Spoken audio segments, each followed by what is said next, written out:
चलो ये क्वेश्चन देखते हैं। Find the gravitational force of attraction between the ring and sphere as shown in the figure where plane of ring is perpendicular to the line joining centres.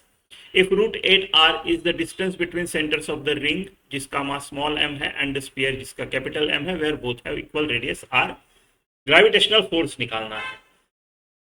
क्या मैं ऐसा बोल सकता हूँ रिंग का मास सारा का सारा सेंटर पे है, स्पीयर का सारा सेंटर पे है, तो बस G M M upon R square, ये डिस्टेंस भी पता है दोनों के बीच का। नहीं, ऐसा नहीं कर सकता।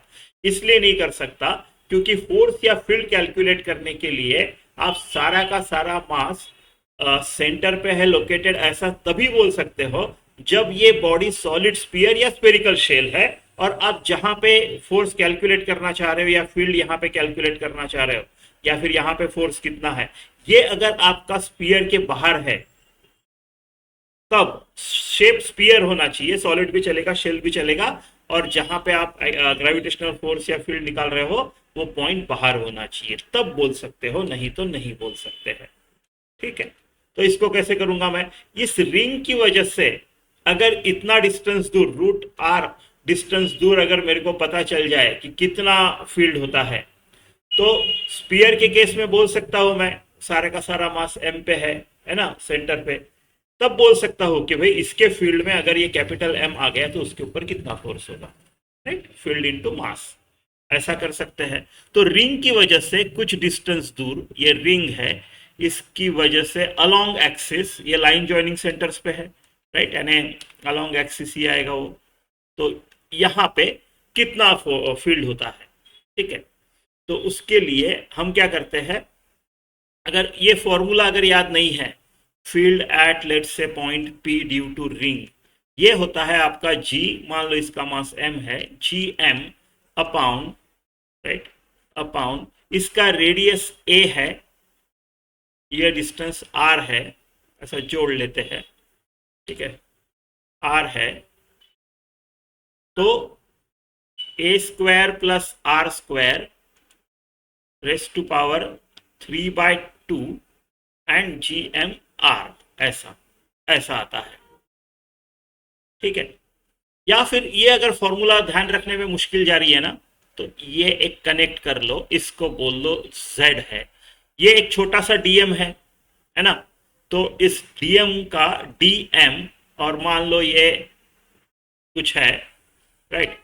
अच्छा, इस छोटे से dm की वजह से यहाँ पे कितना आएगा, dm upon G D M upon Z square, ये दोनों के बीच का डिस्टेंस है, ऐसा कर लो। लेकिन ये जो फोर्स होगा ना, ये होगा ऐसा, है ना। सिमिलर फोर्स अगर इधर होगा तो वो होगा ऐसा। इनके ये वाले कंपोनेंट तो एक दूसरे को कैंसिल करेंगे, यानी आपको सिर्फ ये वाले कंपोनेंट्स ऐड करने हैं सबके।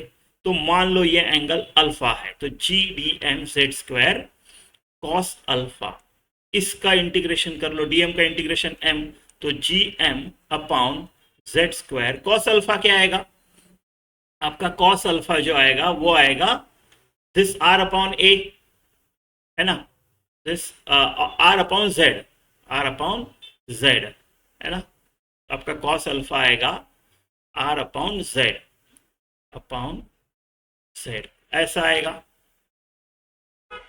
तो ये आपका आ गया G M R upon Z cube, ऐसे भी ध्यान में रख सकते हो, है ना, ऐसे भी ध्यान में रख सकते हो।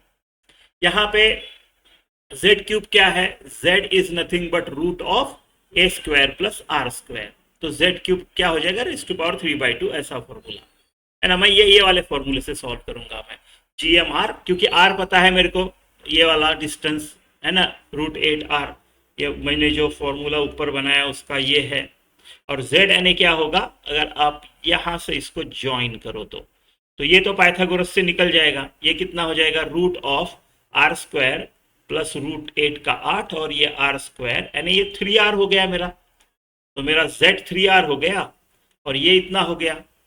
तो बस जो फील्ड होगी मेरी वो आएगी जी एम,